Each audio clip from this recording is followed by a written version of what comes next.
Brother வாங்க உள்ள போய் பார்க்கலாம். ஓகே. இதுல பாருங்க எவ்வளவு அடர்த்தியான மலை நிழல் இருக்கிற மரம் கொடுத்துருக்கோம். அட்டகாசமான நிழல் கொடுத்துருக்கீங்க. ஆமாங்க ஆமாங்க. சரி. இது கொஞ்சம் ஸ்பேசிஸா வந்து நல்லா ஃப்ரீ ரேஞ்சில் மேயறதுக்கு ஓகே அது கொடுத்துருக்கோம். ஓகே.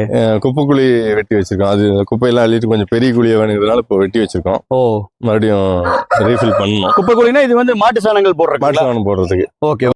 இப்போ இண்டிவிஜுவல் ப்ரீடிங் போடுறதுனால ஒவ்வொரு கோழியோட சைஸ் பார்த்து பொட்டைக்கு போடலாங்க. ஓகே. அது நேரம் பார்த்து போடலாம். இந்த நேரம் போட்டா இந்த சிக்ஸ் கிடைக்குங்கிறதுனால அப்புறம் இன்னாரோட லைனேஜ் உடைச்சு இப்படி விளையாடு திறன் இப்படி இருக்குங்கிறத நம்ம டெஸ்ட் பண்ணிக்கலாம். ஓகே. அப்புறம் அந்த சேவல் வந்து குஞ்சு பறிக்குதா அப்படின்னு அதுவும் இண்டிவிஜுவல் ப்ரீடிங் இருந்தா மட்டும்தான் அந்த சேவலோட திறன் எப்படி இருக்குன்னு தெரிஞ்சுக்கலாம். ஓகே. அப்புறம் இன்னும் ஒண்ணுக்கு ஒண்ணு அடிச்சுக்காம இருக்கும். சேவலுக்கு சேவல் சண்டை போடாம இருக்குங்க. அது ரொம்ப யூஸ்ஃபுல்லுங்க இண்டிவிஜுவல் ப்ரீடிங். அப்புறம் இண்டிவிஜுவல் ப்ரீடிங்ல இன்னொரு பிளஸ் என்னன்னா கோழிகள் வந்து ஃப்ரீ ரேஞ்சில் இருக்குங்க. அதுக்கு ஸ்ட்ரெஸ் இருக்காது. அந்த கருக்கூடும் திறன் ஜாஸ்தியா இருக்கும்.